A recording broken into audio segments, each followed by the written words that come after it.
Temos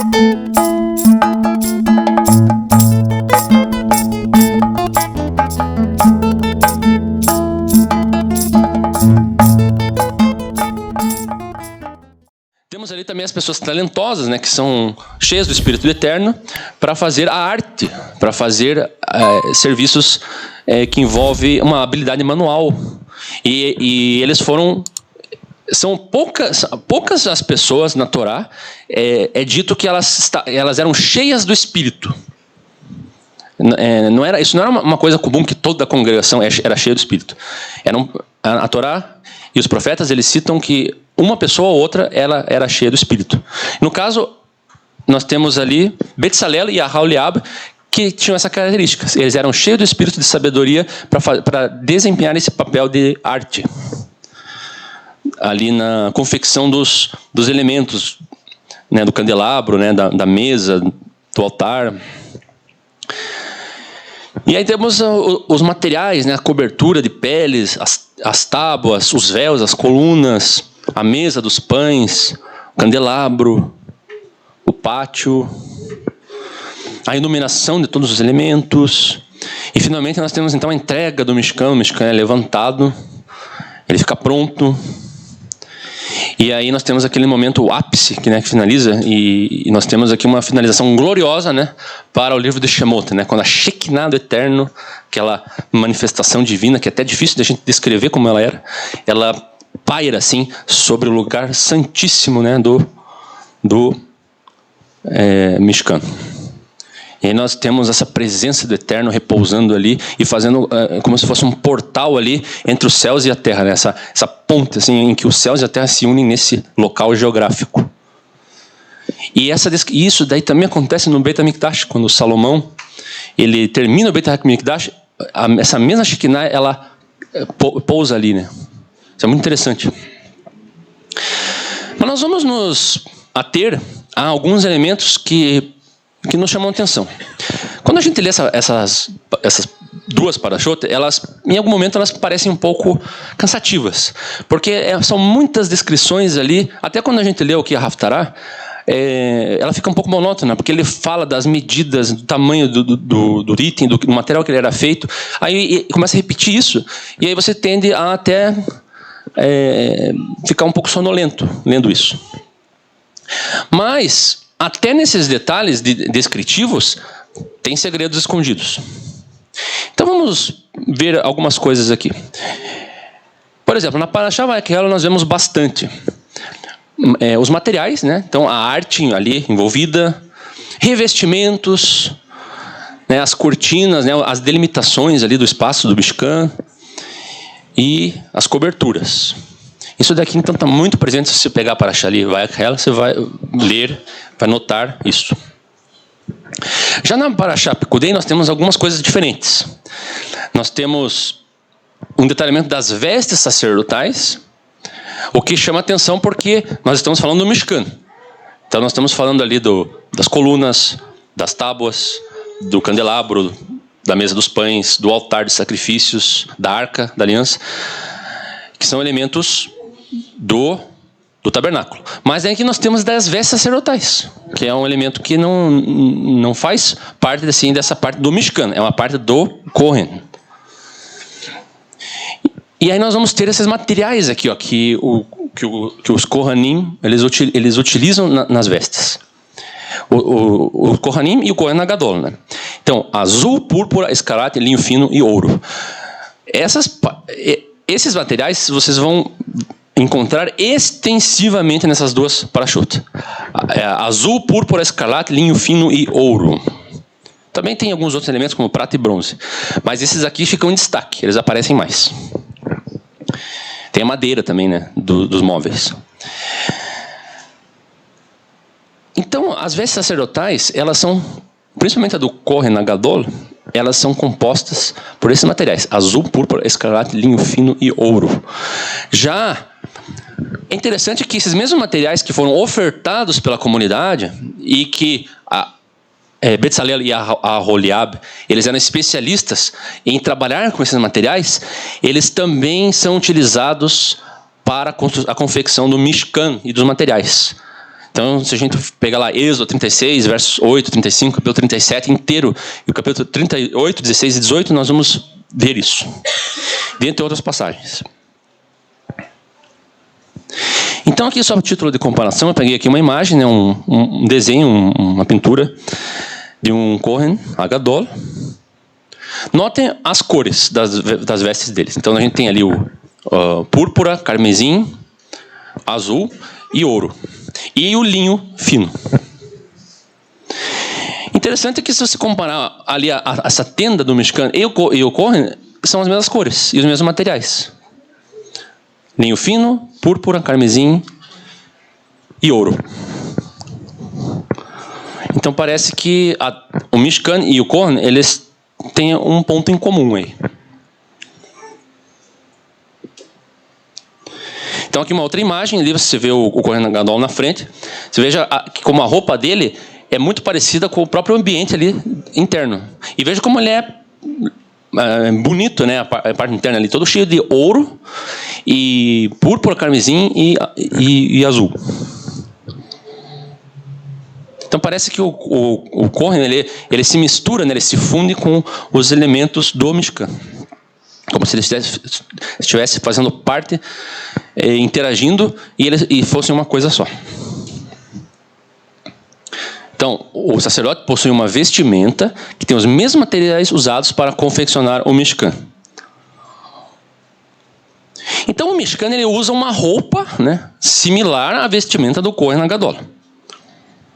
Veja que interessante. Lá em Êxodo 36, 11. Olha, esse daqui é um outro detalhe. Depois fez laçadas de azul na borda de uma cortina, a extremidade na juntura. Assim também fez na borda a extremidade da juntura da segunda cortina. E onde que nós vemos isso de usar algo azul na borda de algo?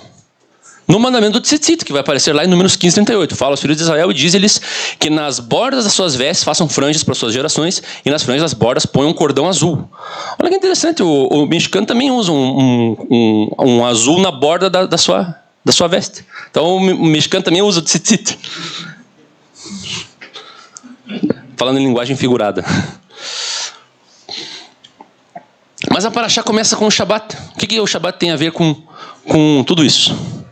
Então começa lá, né, com essa ordem. 6 dias se trabalhará, mas no 7º dia você será santo, o sábado repouso do Senhor. Todo aquele que nele fizer qualquer trabalho morrerá. Não acendereis fogo em nenhuma das vossas moradas no dia de sábado. Então, como a gente tinha falado no início, né, notamos que mais uma vez a ordenança do Shabat invade aqui o espectro, né, das ordenanças do Mishkan. Então agora vamos fazer um paralelo, vamos sair um pouco aqui dessa temática, e agora nós vamos ir para o nosso livro de orações aqui, Sidur, que vem da palavra Seder, que é ordem. É a ordem, né, do culto, também chamada de... O irmão Edson ali falou um pouco antes da doxologia, né, ou a liturgia, que é a ordem, né, a sequência daquilo que é feito.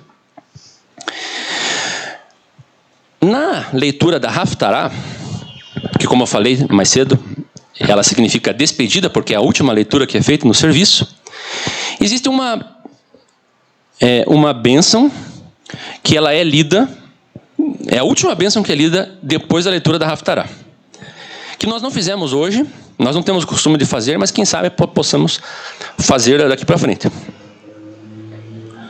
Então ela diz assim, ó, pela Torá, pelo serviço do templo e pelos profetas, e por este dia de Shabat, que nos deste, Hashem, nosso Deus, para santidade e descanso, para glória e esplendor. Em hebraico, lekavod ultiferet. Por tudo isso, Hashem, nosso Deus, nós te agradecemos e te bendizemos, que o teu nome seja bendito na boca de todo ser vivente para sempre. Bendito sejas tu, Hashem, que santificas o Shabat. Então, eu quero chamar a atenção aqui para duas características do Shabat que são mencionadas nessa bênção. Nós temos santidade e descanso, e temos glória e esplendor, né? Lekavod ultiferet.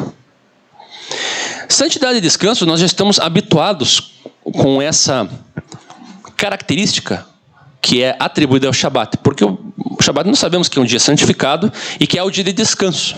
Embora ele não tenha sido abençoado naquele momento, se falando em descanso, porque a palavra que é usada é a própria palavra Shabat, que vem da palavra, que vem do verbo hebraico, que é cessar. E não descansar. Descansar é outro verbo, que é o verbo que dá origem ao nome de Noah, é o verbo lanuach. Esse é o descanso de alguém que está cansado de ter feito muita coisa. Puxa, estou muito cansado, eu preciso descansar. Então, você vai fazer lanuach. Já Shabat significa parar. Não necessariamente você está cansado de algo que você está fazendo, mas você vai parar aquilo que você está fazendo. É no sentido de interromper e finalizar. Então nós estamos acostumados a esses dois atributos, né, de santidade e descanso, porque diferente do eterno, nós realmente durante a semana cansamos. Então o Shabat ele também serve para nós como lanuach. Nós paramos de fazer as nossas atividades para isso, para ter esse tempo de descanso. E santificamos esse dia. Mas essas palavras glória e esplendor, elas já são um pouco mais enigmáticas, assim, um pouco mais profundas.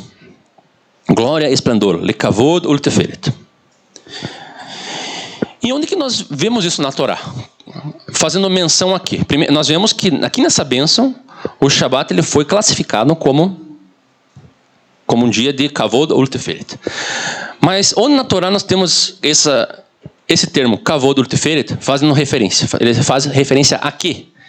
Então, na verdade, essa expressão ela vem das vestes sacerdotais. Êxodo 28:2. Farás vestes sagradas para Arão teu irmão, para glória e esplendor. Lekavod ulteferet.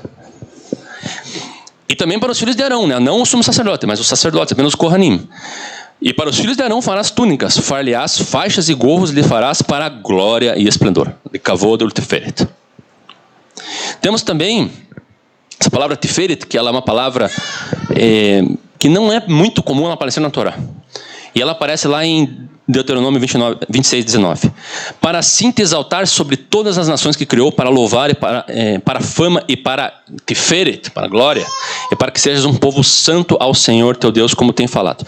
Então note que essa palavra tiferet, que faz relação a que ela tem esse sentido de esplendor, beleza, de algo que é visivelmente belo e que você se olha e você vislumbra algo lindo. E é isso que o povo de Israel deveria ser, para as outras nações. Tanto que ele está associado com fama, para louvor, fama e glória, para que seja um povo santo. Então as nações da terra vão olhar Israel e vão ver isso, vão ver algo diferente, vão ver algo maravilhoso. Porque eles refletem a glória do Eterno.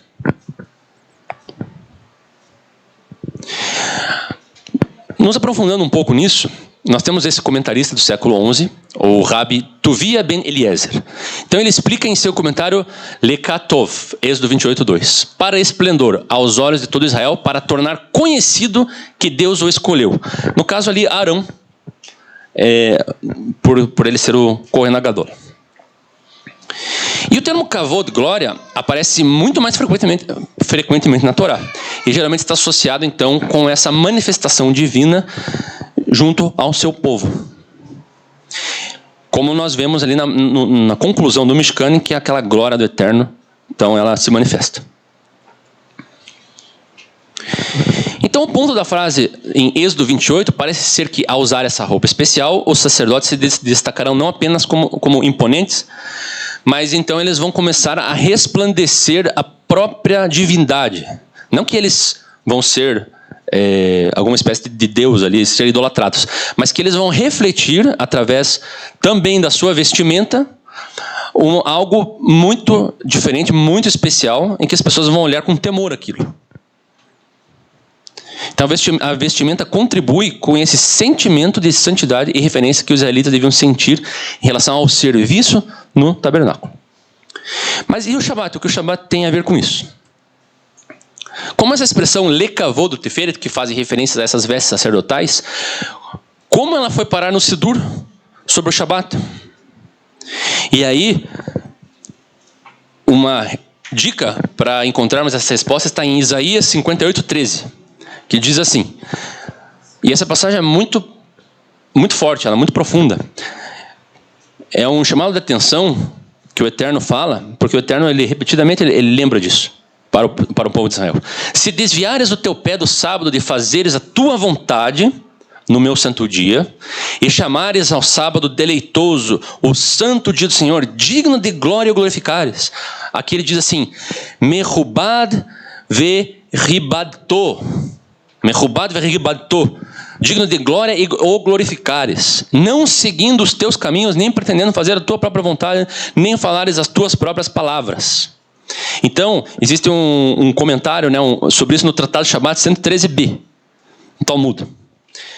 Em uma nota relacionada, Guimarães cita o que aprendemos com relação à seguinte passagem, Isaías 58:13. Os rabinos derivaram das palavras, e você o glorifica, que seu vestido no Shabat não deve ser como seu vestido durante a semana.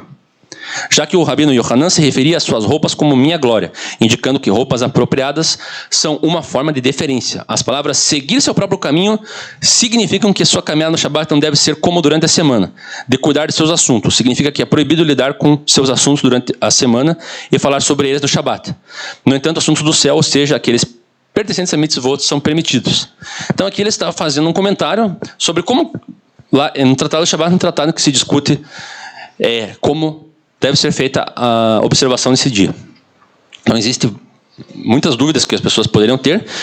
E um ponto em que os rabinos estavam discutindo aqui é que eles precisavam se preocupar com a forma deles se portarem no Shabat, nesse dia. Como que eles iriam entrar no Shabat. Então, eles concluíram que eles deveriam usar vestes diferenciadas, vestes mais bonitas, limpas.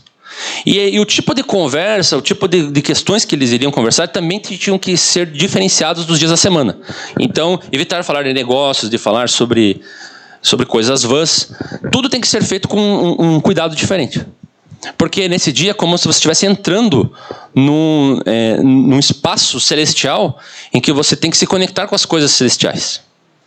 Então, tudo o que você vai fazer nesse dia implica nisso. Até a forma como você se veste.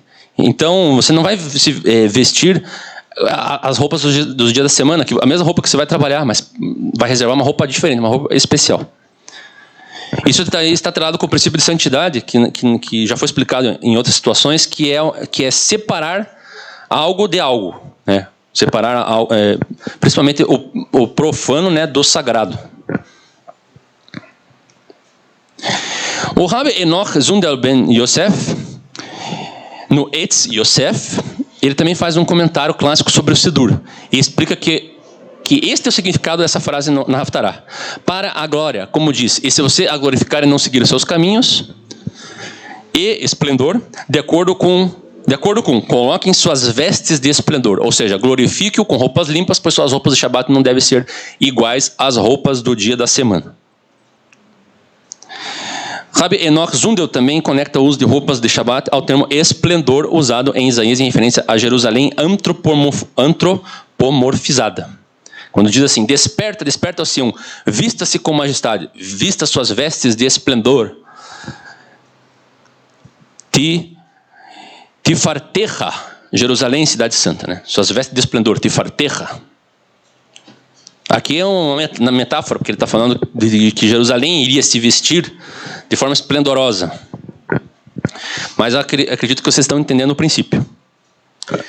Então, já chegando para o final, né? Hoje não é um estudo longo, mas eu quis focar muito nisso. A gente conclui, né, sobre o Shabat, percebam que ele, voltando lá para os princípios do Mishkan e do sumo sacerdote, ele está conectado com o princípio então do sacerdócio e o templo. Então vejam o seguinte, como o Rosh fez no comentário, né, então o Shabat ele foi cumprido ali pelo Eterno, porque o Eterno cessou da sua obra. Não que ele estivesse cansado, precisou descansar nesse dia. Não, mas ele terminou e santificou esse dia. E aí é falado lá que Deus criou o mundo, né, para fazer, né, essas coisas. Laçot, exatamente. Mas veja que o Shabat ele está desde o princípio. E o Shabat ele é uma coisa que precede a questão do homem ter pecado. Já toda a parte assim, ritualística da Torá, que envolve Beit HaMikdash, né? Mishkan, as ofertas e os sacerdotes, elas todas estão envolvidas com uma necessidade de reaproximação, reconexão das pessoas, do povo, com o Eterno, já que elas pecaram. Então elas precisam ter um esforço, assim, no sentido de se reconectar com o Eterno. E isso, de fato, nós ainda temos, até os dias de hoje. A gente precisa estar se limpando, se reconectando. Só que o Shabat, ele transcende isso, porque ele já existia antes do homem ter pecado. E ele já era um canal de comunicação do céu, do celestial, com o mundo, antes mesmo do pecado. Antes mesmo, enquanto Adão, Arishon, ele era pleno. Mas o Beit HaMikdash e o sacerdócio são coisas que justamente refletem esse sagrado, refletem essa presença divina perfeita. Serve para isso. Mas hoje nós não temos o Beit HaMikdash. Hoje nós não temos os Kohanim. Não temos o templo, né, na sua glória, no seu esplendor. E nem as vestes do sacerdote. Mas nós temos o Shabat. Nós temos esse dia da semana em que nós podemos, independente desses itens materiais, nós podemos entrar nesse, vamos dizer assim, nesse tempo e espaço, em que nós podemos também refletirmos toda a parte material da nossa vida, nos integrando com esse momento. E o Shabat ele é algo que ele existia desde o princípio, e ele existe até agora. Então, o Shabat significa cessar as coisas terrenas. Não apenas descansar. E se encher das coisas eternas. Então, ele é um moed, né? O moed ele vem da palavra... ele vem de uma expressão hebraica que é composta pelas letras Ain Dalet, que tem a ver com algo eterno. Que tem a ver com Edut, que é o testemunho que o Eterno deu, as tábuas da lei, né? Que falam justamente sobre algo que é para sempre. Tem a palavra, a expressão para todo sempre, né? Para toda a eternidade. Leolam vaed, né? Ed.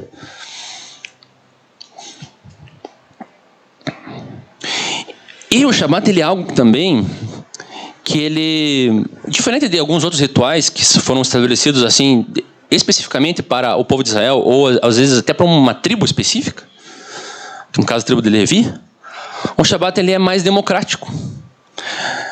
Porque muitos poderiam pensar, não, o Shabat ele foi dado apenas para o povo de Israel. Será? Olha só, vamos ler aqui Isaías 56, versos 6 a 7.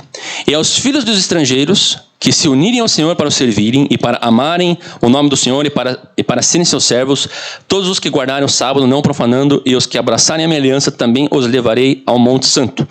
Eu os alegrarei na minha casa de oração. E os seus holocaustos e seus sacrifícios serão aceitos no meu altar. Então você veja que o fato dos não-judeus, eles guardarem o Shabat, eles serão convidados para onde? Para o Beit HaMikdash. Porque minha casa será chamada casa de oração para todos os povos. Eu creio que o Shabat é um mandamento positivo. O que é um mandamento positivo? Ele é um mandamento que, se você hoje não guarda o Shabat, você não vai ser... você não vai ter uma pena de inferno. Tipo assim, você não guarda o sábado, você vai para o inferno. Não é assim. Mas é algo que se você guardar, se você entender, discernir e guardar, você vai participar da bênção do Eterno quando você guarda esse dia. Então não é assim, não, você tem que guardar o Shabat, porque senão você vai para o inferno. Você vai perder a sua salvação porque não guarda o Shabat. Ou você está errado. Pare de fazer essas coisas no Shabat. Não é assim. Aquele que discernir e entender vai aos poucos aprendendo como guardar. Talvez nós ainda não conseguimos chegar num ponto de guardar o Shabat da melhor maneira, né? Nós não estamos em Israel, estamos no Brasil, então tem coisas no mundo que dificultam, Mas a gente tem que se reconectar, então, com esse princípio de entender que esse é um dia separado, para a gente se conectar com essas coisas celestiais.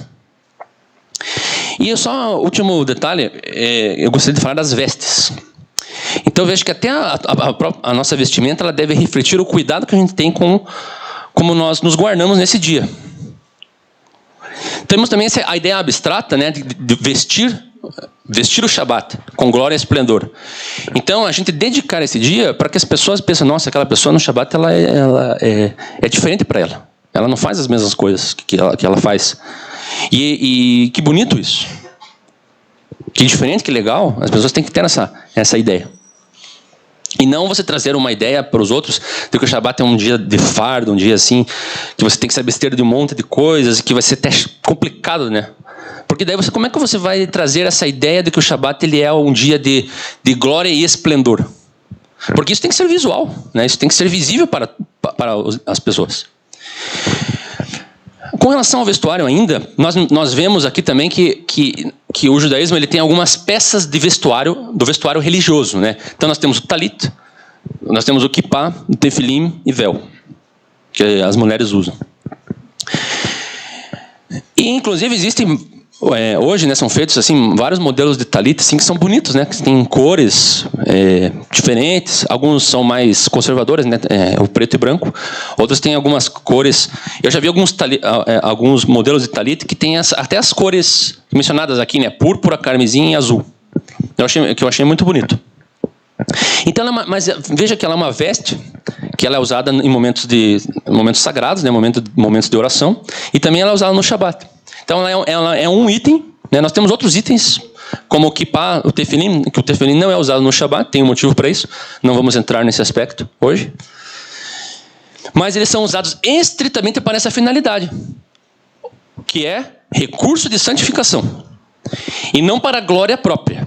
Então ninguém pode se gloriar, nossa, olha só meu talito como é bonito, olha só, nossa, minha kippah aqui de linho, né? Ou com um bordado de ouro ainda. E você não deve se sentir melhor que ninguém porque você está usando isso. Nossa, eu uso o kippah, uso o talit, então, aquele irmão ali não usa, eu sou melhor que ele. Não é isso, você precisa usar com a finalidade de que não é glória própria, porque senão você cai lá no pecado, né? Que Yeshua condenou os fariseus e escribas hipócritas que alongavam seus filactérios, né? Usavam franjas longas, oravam nas praças para serem vistos, mas por dentro eles não guardavam esse princípio e eles não davam testemunho do reino de Deus como algo de esplendor e glória. Eu acho interessante que antigamente, né, as pessoas elas tinham um zelo na forma de ir ao culto, até no cristianismo mesmo. Usavam terno, né, a melhor roupa para ir à igreja. Existem algumas tradições de que alguns cristãos, descendentes de marranos, descendentes de Bnei Anusim, né, os Bnei Anusim, no Shabat eles colocavam uma roupa diferente. A pessoa trabalhava às vezes na roça, em algo braçal, mas daí quando chegava o sábado, chegava sexta-feira à noite, daí a pessoa colocava um paletó, uma calça, uma camisa, e às vezes até um chapéu, e sentava assim na cadeira, assim, na varanda. Hoje, assim, em muitos ambientes as pessoas acabaram ficando mais informais, né, com relação ao culto. E eu não quero dizer aqui assim, que a partir do sábado que vem todos os homens têm que estar de terno e gravata e as mulheres têm que usar um vestido glamuroso. Não é isso. Mas é entender isso.